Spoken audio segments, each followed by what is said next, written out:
The Ray Hanania Show is brought to you by the U.S. Arab Radio Network and sponsored by Arab News Newspaper, the Middle East's leading English-language publication, with print and online editions in Saudi Arabia, Dubai, France, Japan, Pakistan, England, and the United States. Listen to live radio every Wednesday at 5 p.m. Eastern in Detroit, Washington, D.C., New York, and Ontario, Canada. Or watch the live broadcast on Facebook.com/Arab News. The Ray Hanania Show is rebroadcast in Chicago at 12 noon on Thursday. For more information on the radio stations, live Facebook broadcast, and podcasts, visit ArabNews.com. And now, here's your host, columnist and U.S. Special Correspondent for Arab News, Ray Hanania. Well, welcome, everybody. This is Ray Hanania. It's Wednesday, June 8th, 2022. We're glad to have everybody here. We're broadcasting live in Detroit, Washington, D.C., and tomorrow and Thursday we'll rebroadcast in Detroit at 7 a.m. again. And in Chicago, 12 noon at WNWI AM 1080 radio. We're also broadcasting live on the U.S. Arab Radio Network online at arabradio.us. And, of course, we're live on the Facebook page of Arab News at facebook.com/Arab News. Today we're going to focus on two issues. The first one, our guest is Tony AbuAkleh, who is the brother of slain Palestinian American journalist Shireen AbuAkleh. June 11th, this week, will mark 1 month since Shireen was killed while covering a rally for Palestinians in Jenin, and nothing yet has been officially resolved. The Israelis denied her killing, but scores of witnesses said that the spot where Shireen was standing, wearing a vest with the word press emblazoned in large letters, was the focus of Israeli military sniper fire. Ned Price, the State Department spokesman, originally said Israel had the wherewithal and the capabilities to conduct a thorough investigation after denouncing the killing, but nothing's happened. And this week, on June 6th, U.S. Senator Mitt Romney, a Republican from Utah, and U.S. Senator John Ossoff, a Democrat from Georgia, in a bipartisan letter demanded that the State Department conduct a, quote, full and transparent investigation. This prompted Secretary of State Anthony Blinken yesterday on June 8th to say he wanted an independent investigation. Right after we speak with Anton, we're going to talk with Dr. Mufadal Hamada, who is the former president of SAMS, the Syrian American Medical Society, about this growing Syrian refugee crisis across the globe. Right now, I want to welcome Anton. Thank you so much for joining us, Anton. I know it's very late by you in Jerusalem, but it's so gracious of you. Please accept my condolences first off for your sister's death. It was just tragic. Well, thank you, Ray, for your kind words. Thank you for having me. And tell us, first of all, let's talk just for a few minutes about Shireen. Tell us a little bit about her. You know, a lot of times when these things happen, people look at it as a news story. They look at it as a statistic, but she was a great journalist.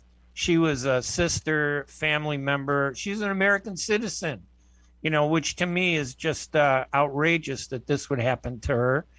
She's also from a Christian family. A lot of Americans don't realize that, and not that there's a difference between Christians and Muslims, but a lot of Americans who are Christian need to know that she is a Christian, one of their own. Tell us a little bit about her. Well, Shireen she's more like an angel. She was always there for us. She helped the family. She at many times she supported the family. She was always by my kids. I have two daughters, one son. She was always next to them, supporting them, helping them in schools, and she was a very helpful, humble person. She finished school here in Jerusalem at the Rosary Sister School, and she did very good at school. She then started her university as a engineer, switched to journalism, and she loved it. She was very dedicated to her work. She loved it. She loved her work, and she gave everything to her work. She was in every, I'm sure she was almost in every house in Palestine. She covered every area in Palestine, and she knew Palestine very well. And she always reported facts about the the Israeli occupation. She just reflected all the tragic moments that Palestinians went through, and she gave a lot for her work. And she wasn't an activist writer. She was a professional journalist, correct? Definitely, she was absolutely a professional journalist. She even refused to show emotions when she was reporting all these facts about atrocities. She didn't show any emotions. She just wanted to capture what was going on, especially in the field, in these small villages, farmers, everywhere, anywhere she reported from. She was always trying to be, and she was a professional. And I know that the funeral had taken place a few days afterwards. I'm assuming you were at the funeral with the casket, but I saw these terrible videos of the Israeli police pushing people, pushing the casket like they were trying to knock it down. Were you there at the time when that happened? Yeah, I was there at the hospital, and we were shocked to see all this police gathering, closing the roads. We had very much difficult times to enter the hospital, we as a family. And friends and all Palestinians came from everywhere to mourn Shireen and to escort her to the church. And then we, all of a sudden, just when we took out the casket from the morgue, many, I don't know the number of police, Israeli occupation police, they just barged in the hospital, started clubbing with batons, the pallbearers, clubbing them savagely, barbarically, in a way, just they wanted them to drop the casket. They couldn't reach the hearse to put the casket in. They had to back up. And then I was begging the police at that moment. I just told them, just give us 1 hour. We can finish this in 1 hour. Just get out of the way. Let us get to the hospital. And you don't have to attack us. They were firing tear gas, stun grenades. Nobody can justify these actions they took at the hospital. It's in no way can be justified attacking a funeral. They didn't leave any dignity for the death nor for the living. Did any of the police officers speak to you or the family members about what they were doing, or? Nothing. I was just trying to get to one of them and told them, just give me 1 hour and we will be done in 1 hour. And they were still attacking the mourners. And I asked the hearse to back up so we can just put the casket in and just go out from the hospital.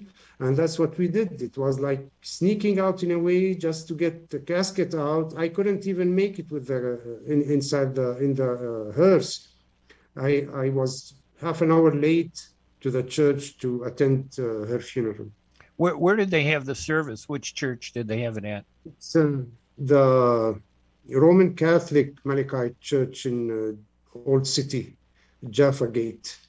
Yeah, that's the burial.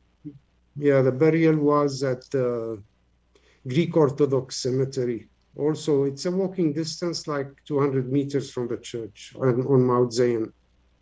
Now, Shireen is an American citizen and a journalist. Yeah. What did the family hear from anybody in the United States, from the government? Did the government reach out to you? Did President Biden, did the Secretary of State, did anybody reach out to the family to speak to you? Yeah, when this took place on May 11th, I was in Jerusalem, but I was in direct touch with my family, and I was informed that the U.S. consulate in Jerusalem, they sent some counselors home to support my family. And then we were informed that Mr. Blinken will call us. And he did. He was very supportive, and I demanded for an investigation, for an independent investigation to be held by the U.S. And we received lots of support, also from the U.S. ambassador here. He came to pay respect, and they were supportive. But like I said, we asked for an independent U.S. Shireen is an American citizen. She's a journalist. Always, even in May, beginning of May, we heard President Biden asking for the freedom of press, and we expect the U.S. to initiate a just probe for the assassination of Shireen, as an American citizen, as a journalist, as a Christian. Yeah, and did anybody from the Israeli government reach out to you? No one from the Israeli government ever reached to us. No one. That's amazing. That is really amazing. And now it's been almost a month. This week, June 11th. Weeks. 4 weeks. And what's happened? Ray, we are still gathering our thoughts. The loss of Shireen was a very tragic incident for us. It was really shocking to me, to my family. But we are getting support from lots of people, mainly from Al Jazeera. They are very supportive. We're hoping that the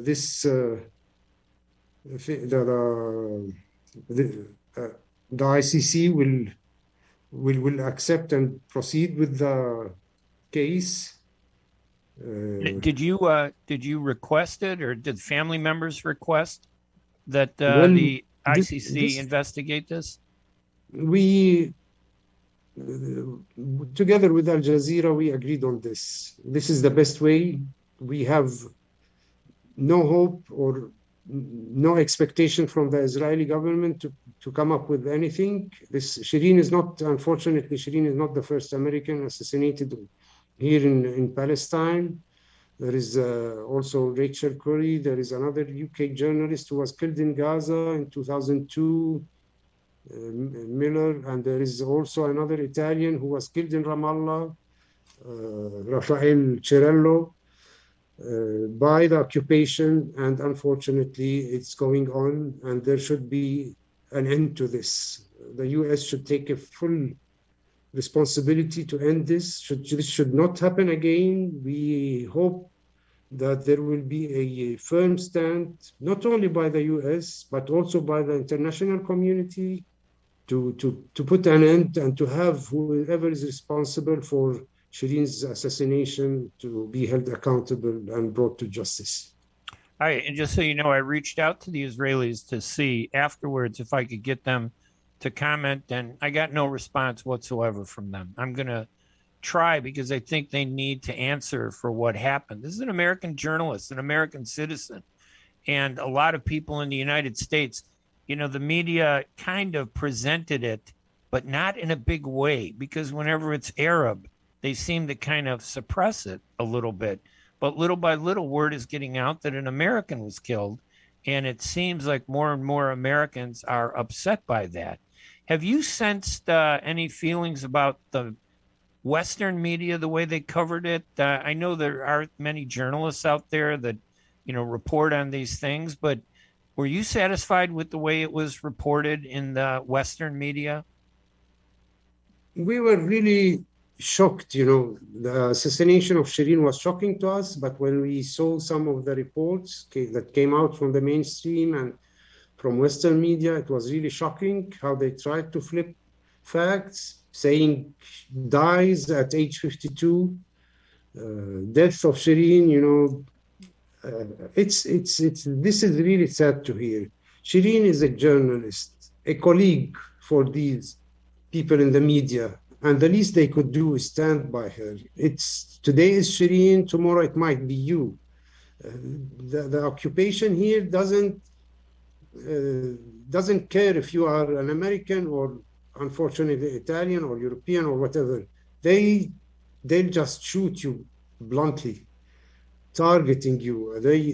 They don't really care. So the media, who should support and who should stand with us, the family, and make sure they cover every fact, they just turned around and dropped us. And that was really very shocking to us. That was really terrible. That's really shocking to me that, I've been a journalist 45 years, and whenever a journalist, we didn't care whether it was Israeli or Palestinian or Arab or Muslim or Jewish or Christian, journalists getting killed is a terrible thing because it's like killing the truth. You don't get the facts when you kill the journalist. So it's shocking that this has happened. How have you and the family, now you live in Jerusalem, correct? Yeah, me and my wife, we are in Jerusalem. And but Go ahead. I travel around because I work with the United Nations, and I've been abroad for some time, but usually that's our residency in Jerusalem.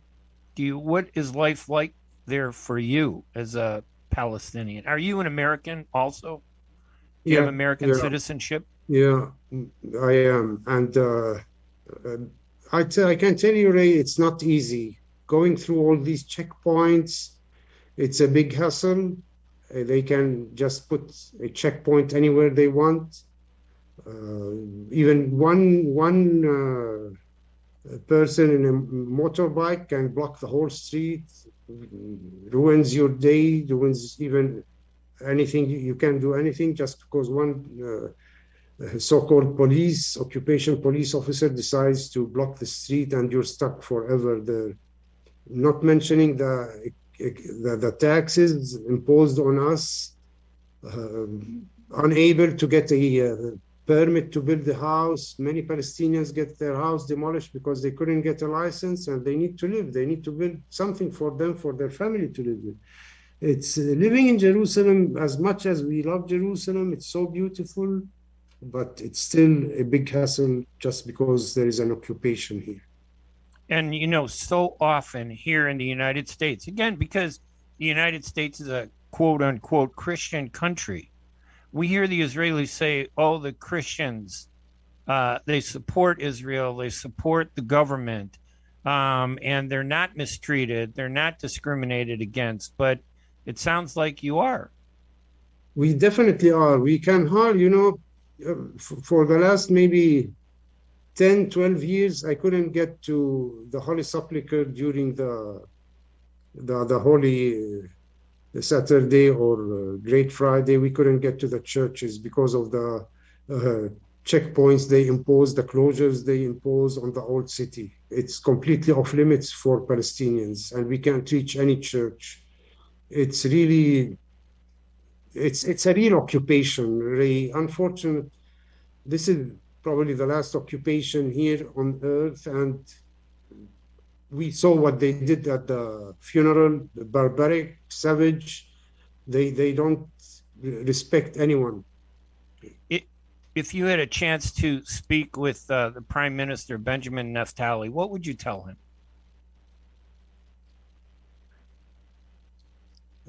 I would love to speak to him. I tell him, as a Palestinian, I would love to have peace, and you have to be strong enough to achieve peace. You are doing nothing. You're just increasing the radicals here in Israel, and also increasing the radicals at the Palestinian side. Palestinian side are losing hope every day, and that's not good. You know, you could be at least do something good for your people, for the region, stretch your hand for peace, and you will find many Palestinians who are interested in peace. Enough, you know, there is no need to keep this killing cycle going on. Both sides are suffering from this. Anyone can do these things. War, anyone can do war. We can see what's happening in Ukraine now. Why don't you be a strong man? You know, just achieve something and do something good for both nations. It's not going to be easy, but it can be done. Are you satisfied with the what the United States has done? Again, she's an American citizen. Are you satisfied, or do you just see this as it's bureaucracy? Governments always take forever. Do you think that this is expected, that this would go on for a month without any resolution or answers? Or how do you feel about that, about what they've done? I'm not really satisfied. I can't say I'm satisfied. Yes, they stood to us. They supported us during the first days. We got calls from everyone, but we need something solid. You know, we want justice for Shireen. That's what we need. Accountability. Whoever did this should be held accountable. This can go on, not for Shireen only, but for other, like I said, other Americans or other journalists in the covering in the occupied Palestinian, occupied Palestine. So there should be something firm, and there should be a decision taken by this administration to prevent any future killings of Americans. I'm sure if this happened somewhere else, they would have acted immediately. Or if this was an Israeli journalist, I'm sure there would have been lots of things, even sanctions would have been imposed on whoever did it. We have eyewitnesses, we have live coverage at the scene, from the scene at the time of the incident, at the time of the killing, and this is very clear. Nobody can deny what took place. Shireen was in full gear with clearly press written on it, and still was targeted when there were no militants at all at that time. No militants whatsoever. And I went there, I saw that area. They can clearly oversee the position where these group of journalists were standing, and they could tell that these were completely journalists, not armed, no weapons. They were only armed with their pens and maybe books, notebooks to take their notes on. That's all. Cameras. And you're convinced that, do you believe that if this was done by an Israeli soldier? I'm completely convinced. After I saw the place, and I spoke to eyewitnesses. I saw the reports. The coverage on live TV. I'm convinced it was the Israeli occupation who did it. What else do you think? I mean, what would you say to President Biden if he had an opportunity to speak to him? I mean, I know he's expressed, the government has expressed, concern over the killing of Shireen, but it has been 4 weeks, as if it's not the priority. But American citizens, when they're arrested or injured in other countries, become a major story. When Iran grabs Americans, or when they're grabbed in Iraq or Syria, but for some reason you kill somebody and the Israelis are the suspects.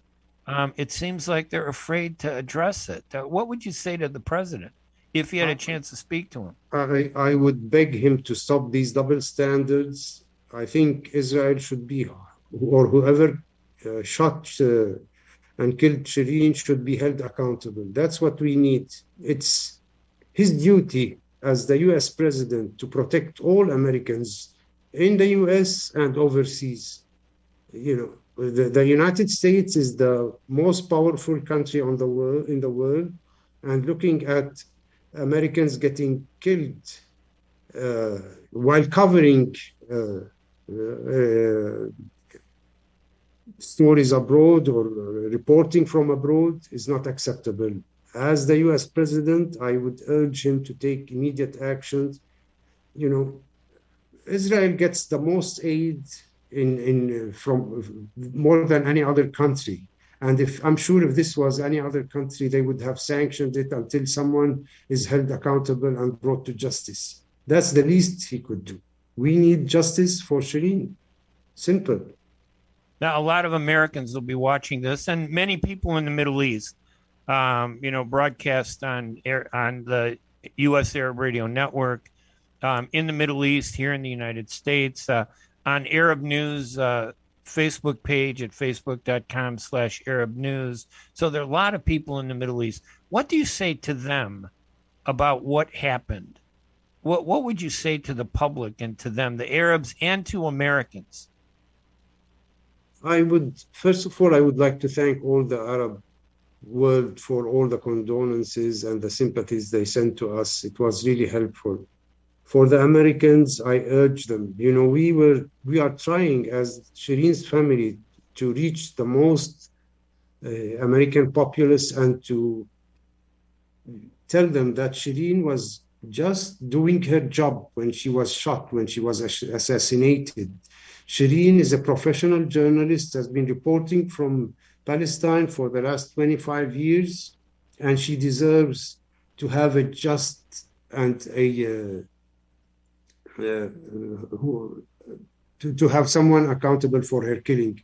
This is the least that can be done. I also would thank Mitt Romney and John Ossoff on their letter to Secretary of State Mr.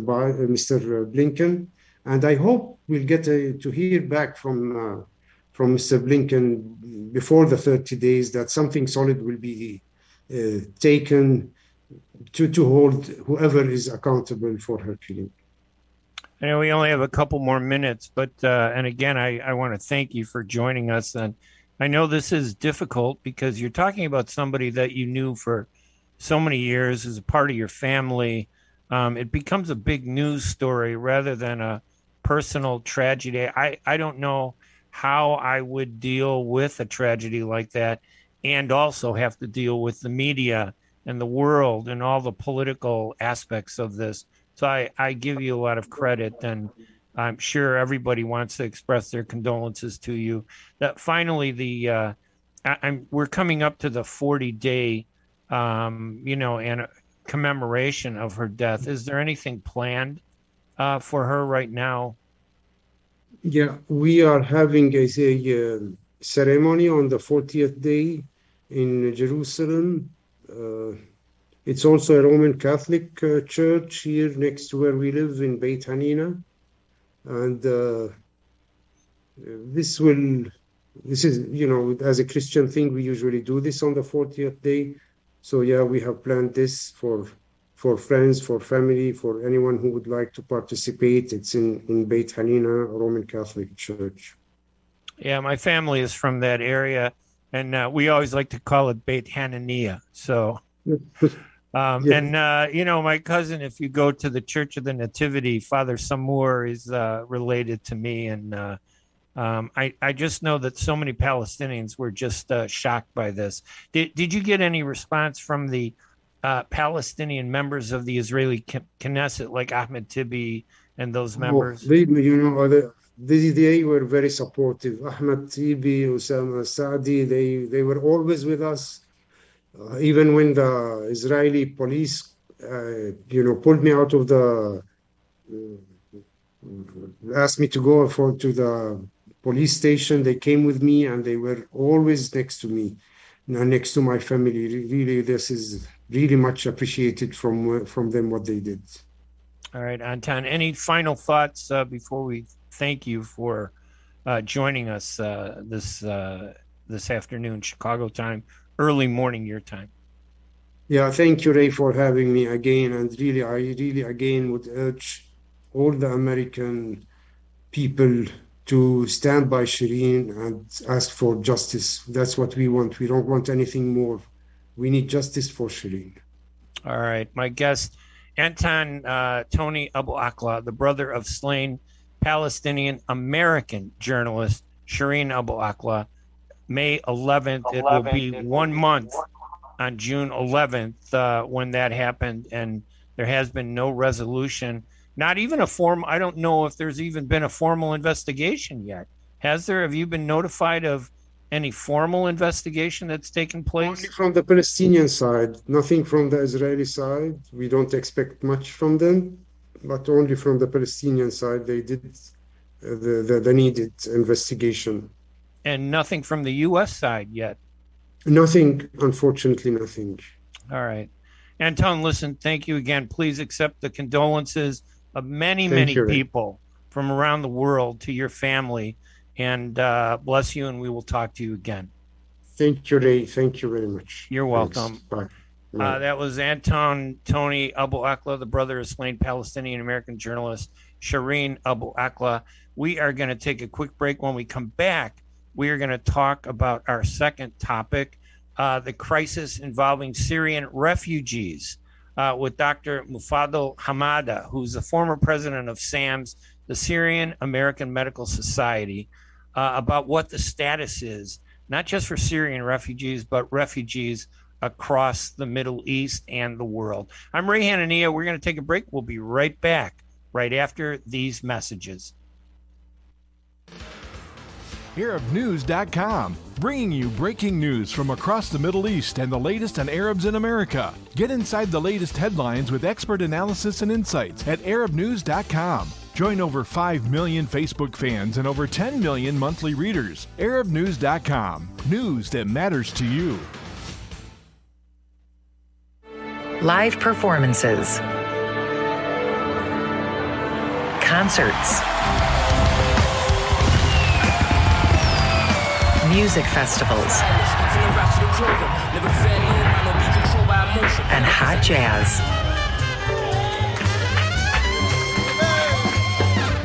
Moments like these are made possible by the COVID-19 vaccine. So let's work together to continue to be safe and protect each other. Keep those concerts going. Keep the togetherness going by keeping yourself protected and your COVID-19 vaccines up to date.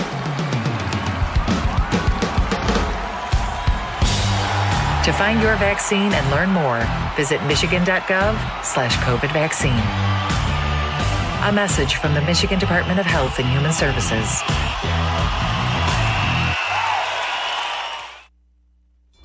Imagine you're on a train track.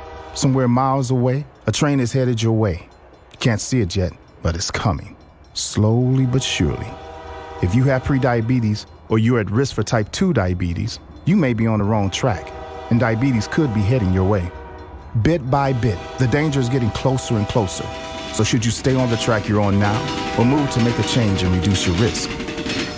If you have prediabetes or you're at risk for type 2 diabetes, you may qualify for the National Diabetes Prevention Program in your local community. This one-year program could be the ongoing support you need to put you on the right track. Not only did participants lose weight, they cut their risk of type 2 diabetes in half. Ready to get on board for a healthier future?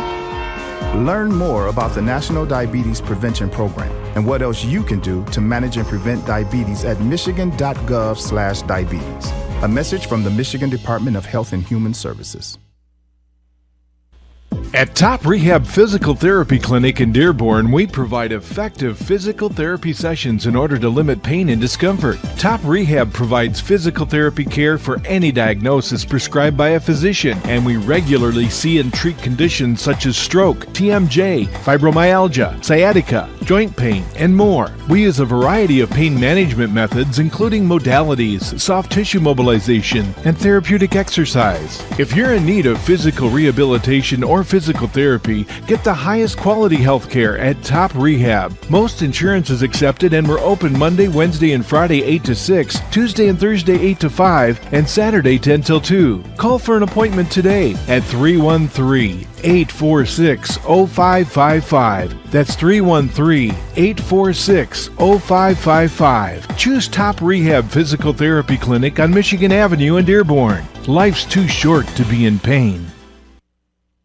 The Ray Hanania Show is brought to you by the U.S. Arab Radio Network and sponsored by Arab News Newspaper, the Middle East's leading English language publication, with print and online editions in Saudi Arabia, Dubai, France, Japan, Pakistan, England, and the United States. Listen to live radio every Wednesday at 5 p.m. Eastern in Detroit, Washington, D.C., New York, and Ontario, Canada. Or watch the live broadcast on Facebook.com/Arab News. The Ray Hanania Show is rebroadcast in Chicago at 12 noon on Thursday. For more information on the radio stations, live Facebook broadcast, and podcasts, visit ArabNews.com. And now, here's your host, columnist and U.S. Special Correspondent for Arab News, Ray Hanania. And welcome back to the Ray Hanania Radio Show, broadcasting live in Detroit and in Washington, D.C. Again, we will be broadcasting tomorrow, Thursday, rebroadcasting in Detroit again at 7 a.m. and in Chicago at 12 noon. On the line with me, and Dr. Hamada, how are you? Thank you for joining me. Now, I see that you requested a second access at a better computer. This is now, I'm using my iPhone. I'm thinking maybe if I use my iPod would be easier. All right. Okay, I just admitted you there. I wasn't sure. Okay, there you go. Wow, this is the first time I've had one guest twice at one time. All right. All right. There you go. Thank you. Thank you, Dr. Hamada. My guest is Dr. Mufaddal Hamada. He's the former president of SAMS. And we're going to talk about Syrian refugees, the refugee crisis across the globe. He is a practicing physician, board certified in medical oncology and hematology by the American Board of Internal Medicine. He completed his fellowship and his studies in Chicago at the University of Illinois, I should say. And he attended Damascus University Medical School. He's a physician with Alpha Med Physicians Group and associate clinical professor at the University of Illinois in Chicago.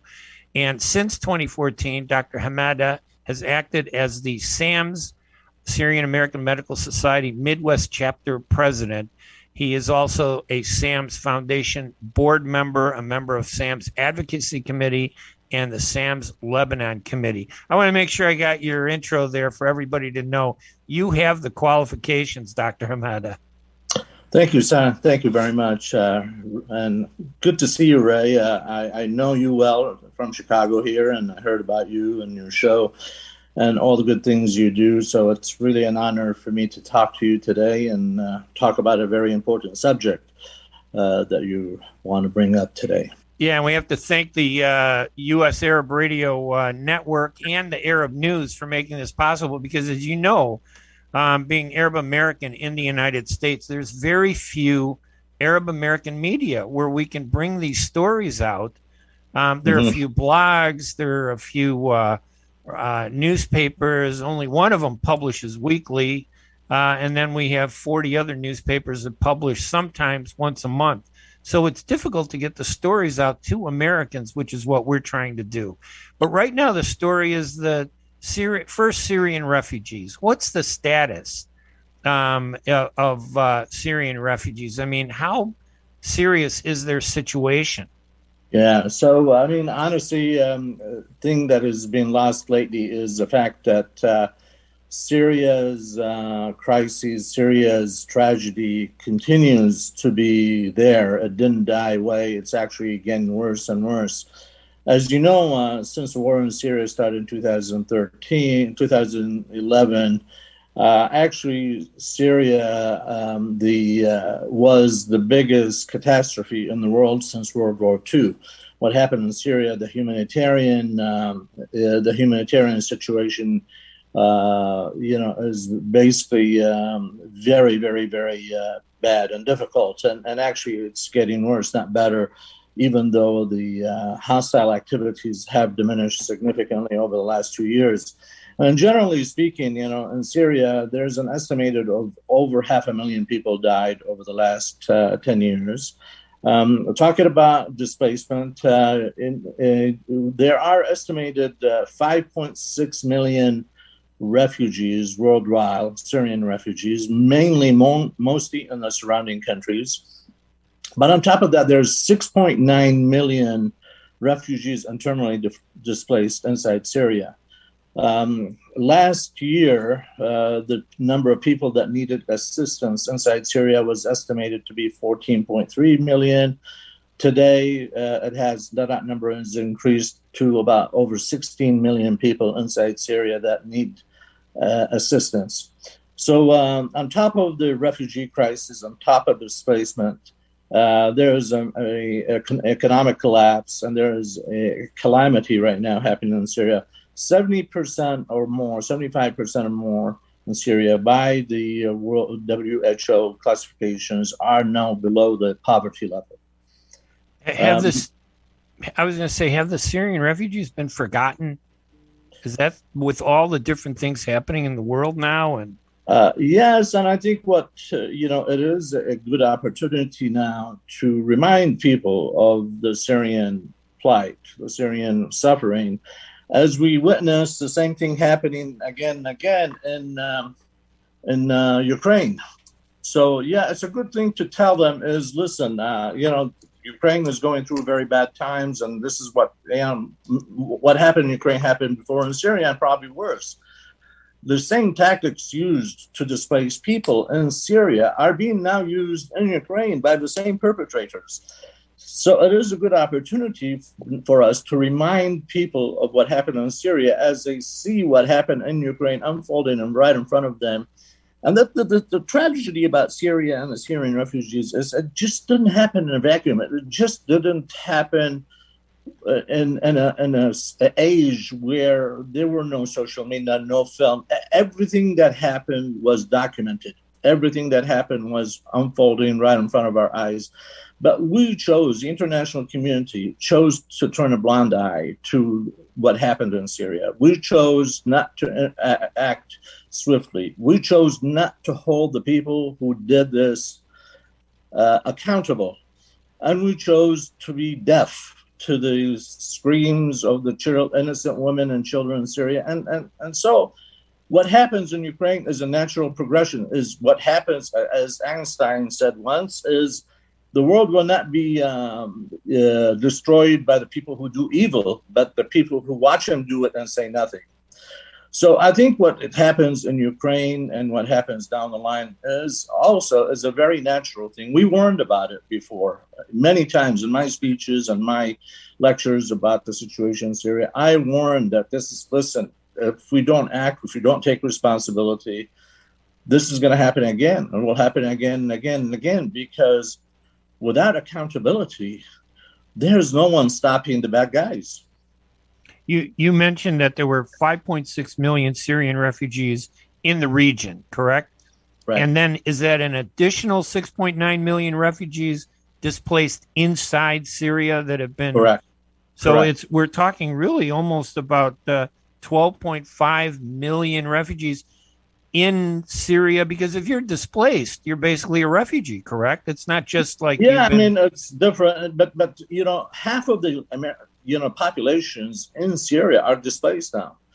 I mean, listen, the 5.6 million people in the surrounding countries, Syrian refugees flooded the world. They tried over 30 countries.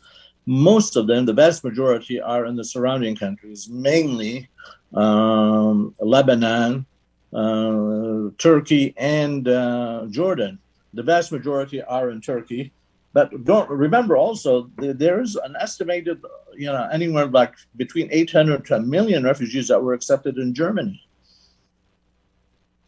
And I know that a number of Arab countries have helped. I know that they provided support. What is it that the refugees still need? Obviously, I can't even imagine, after how many years now, since 2011, we're talking 11 years of being in refugee status. We have the Palestinian refugees, we have the Syrian refugees, and now the focus of the world is on the refugees from Ukraine. Right. What's the life like for a Syrian refugee right now? So what I have also said before was mentioned in many of my presentations is so easy to build a refugee camp. Closing a refugee camp is almost impossible. So what is missing is, right now, the most important factor for those refugees is the last generation.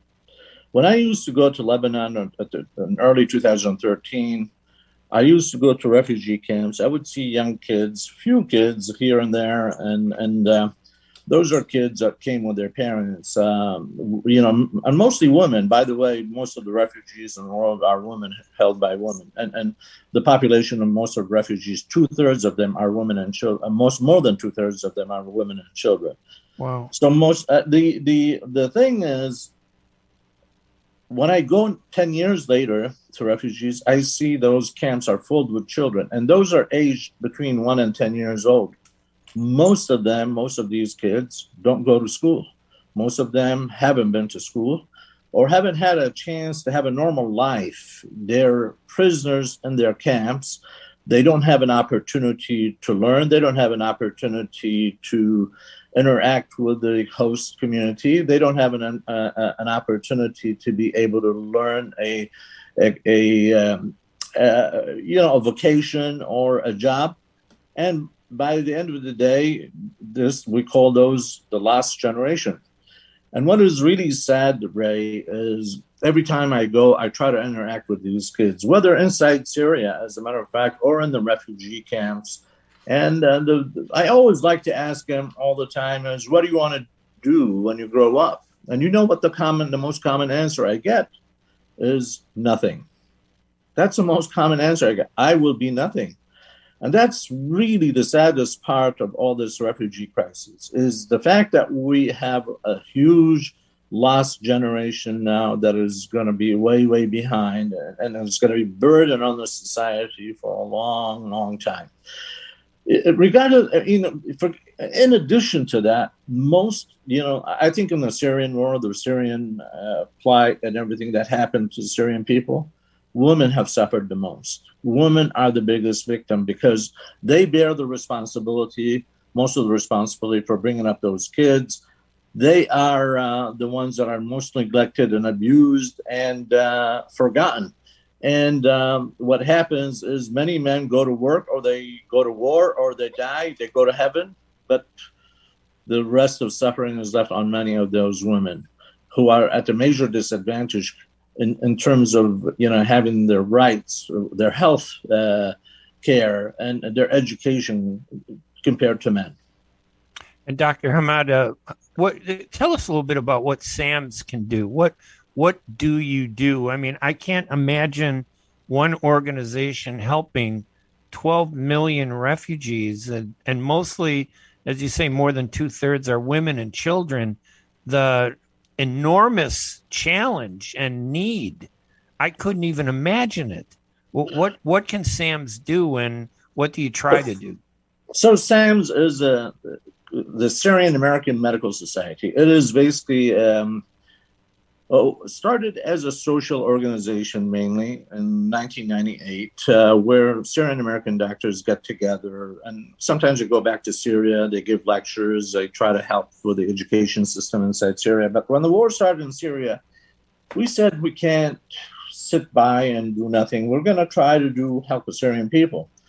So our first mission started in 2011, but then we decided to turn to an NGO, a non-governmental organization that provides medical relief to Syria. So in 2011, our budget was $750,000. Our peak budget in 2017 reached $42 million. Wow. So last year, we treated 2.2 million people. Most of our work is inside Syria, in the northwest of Syria, but we also have offices in Lebanon and Turkey and Jordan, and we have run medical missions. We have programs in these countries to help the Syrian refugees. We in Syria we employ about 1,800 healthcare professionals. We employ doctors and nurses. We run over 11 hospitals and 12 clinics. We provide everything for free. As a matter of fact, from any operation, simple operation of brain surgeries to pregnancies. But also recently we started concentrating on sustainable programs that will help these guys be able to stand on their feet. So we, inside Syria, we created many educational programs. We have nursing schools. We sponsor medical students. We have fellowship programs. We train doctors to be oncologists, to be brain surgeons, to be specialists in the ICU. We remotely ran 3 COVID clinics at the peak of the COVID crisis inside Syria. In Lebanon, in particular, there's a lot of work to be done. For instance, we partner with UNHCR and we try to cover Lebanese, Syrian, and Palestinian refugees. We cover all 3 of those refugees, and we provide them with services that will cover the cost of their hospitalizations. Well, UNHCR covers 80% of their hospitalizations. We cover the rest. But I just came back from Lebanon like a week ago on my medical mission after, on the last medical mission we had in Lebanon. We had different services, and we covered surgeries that otherwise will not be covered by anyone else. No one else will touch it. We do cardiac cath, stenting, procedures. We also, some surgeries that are difficult to find a surgeon to perform. Like the instance we did, we brought in a surgeon that specializes in surgeries for kids with congenital abnormalities, pediatric orthopedic, who really performed very difficult surgeries on kids who had congenital limb abnormalities, congenital hip dysplasias. We did very difficult oral surgeries. We try to do all those things. We have sometimes cataract surgeries because cataracts are not covered by insurances. So at one time last year, 2-3 months ago, we did 200 cataract surgeries for people who could not see. So, we run those missions frequently. We had to stop a little bit during COVID, but we're back full swing. Our next mission to Jordan will be next month, actually. This month, actually, by in a week. We'll start in a week. And I think that will be a big mission. They have 50 volunteers go on that mission. And what do you expect? What should be done? What should the world be doing? How do we change this? Is enough being done to end it, or is it just enough to sustain the status quo? Yeah, so there's a lot of waste and if people would stop spending money on refugees and start spending money on preventing the whole problem from happening, that same money they spend on prevention can go much, much longer in treating the problem than spending money on refugees right now. First of all, this whole thing of displacement is, international human rights violation. Try to tackle that. Try to make people held responsible for this. And then try to develop local programs for development. That would help people go back to their homes and prevent them from, leaving their homes to start with. Syrian war is a different refugee problem than others. There are a lot of refugee problems, but the Syrian refugee problem was basically created by war. And Syria, better than I do. The Syrian people are the most generous people, the most giving people. Yes. They always historically opened up their doors to everybody, everywhere, from all over the world. They never, ever treated refugees as second-class citizens. They never treated refugees like refugees. They always welcomed them with open arms. They gave them education. They gave them healthcare. They gave them everything they did. It's hard. It's really disheartening to see what happened to the Syrian refugees and other areas of countries and the racism they're facing and all the doors that are being closed for them. And I, just talking about many Arab countries opened up the doors, that they're very, I'm very gracious for that. But many other Arab countries could do much, much, much, much more. And I mean, that is really disheartening to see how Arabs treated Syrians. I know that you mentioned that a lot of Syrian refugees are in Turkey, they're in Lebanon, and they're in Jordan. How does Syria, the government of Syria, treat the do they do anything for the refugees at all? Not that I know of, no. I mean, they talk about wanting the refugees to come back, but actually many of the refugees don't want to come back.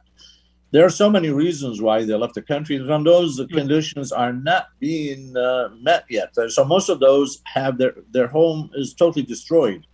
They cannot go back to a destroyed home without building a new home. Most of them, don't have jobs in Syria. Some of them are worried about being drafted to the army. So there are so many reasons why they don't want to go back to Syria. Also, some of them are very worried. There are many reports of some men and young men who try to go back because they settled their situation with the government, ended up being arrested and basically so prosecuted. When you say they don't want to go back, it's a fear of going back, not having any. I mean, if the government of Syria offered them homes, if they offered them food, and they offered them without any type of retribution, I bet most of them would want to come back, right? That is a very good question. I can't answer that. But, honestly, it's after 10 years. It's hard to see, as I mentioned earlier, refugee camps are very early to open, very good. But, when you create another generation that has no connection to Syria and haven't been to Syria, and how much do they want to go back to Syria? I don't know. I mean, this is a very tough question to answer. And I bet you most of them would want to go, especially the older ones. But it's a tough question. Is how do you bring refugees back from? The longer they stay outside their country, the more difficult it is to have them resettle back in their own origin. If somebody wanted to help the Syrian American Medical Society or help refugees, is there a place online where they could go? Of course, where they can you donate? can go to our website, sams-usa.com, .net, or .com, I'm sorry. .com. All right, SAMS-USA.com. Right. Got it. Okay, I want to make sure that's clear so we get people going there if they want to help. Any final thoughts? We only got a couple minutes. Is there something that you wanted to say that I didn't ask about? Well, there's so much to talk about refugees and their suffering, and particularly in Lebanon, I think they suffer the most because of many, many problems. But I think that I'm really honored that be able to help these people, and I ask most of people to consider helping these refugees and be able to provide them with whatever, services they can get. And particularly when it comes to healthcare, I think that is a major deficiency that they are lacking right now. And I thank you very much to bring up this very important topic. I think, I think there's Refugee Day coming up soon, and I hope that more lights will be shed on refugees worldwide. All right. My guest, Dr. Mufaddal Hamada, it said former president of SAMS, but you're the president of the Chicago SAMS chapter. No, correct? I am the former president of the Chicago chapter also. Got it. I am... but still involved with now. Yeah, and a board member. SAMS. All right. Let me thank Dr. Mufaddal Hamada, former president but a board member of SAMS, for joining us this morning. And just to remind everybody, next week on the Ray Hanania radio show on U.S. Arab Radio Network and Arab News, we're going to be talking with Congresswoman Marie Newman. That'll be June 15th. So we hope you'll join us then. I want to thank everybody for joining us. And Dr. Hamada, I know One day we will have a 24-hour radio station, and I will give you 5 hours to talk about what needs to be said, because Syrian refugees do need our support. Thank you so much for joining us. Thank you, Ray. Appreciate it. All right. I hope I'll talk to you soon later. All right. And thank everybody for listening. I'm Ray Anania. We'll talk to you next week, Wednesday. I hope you'll join us. Bye-bye, everybody. Bye-bye.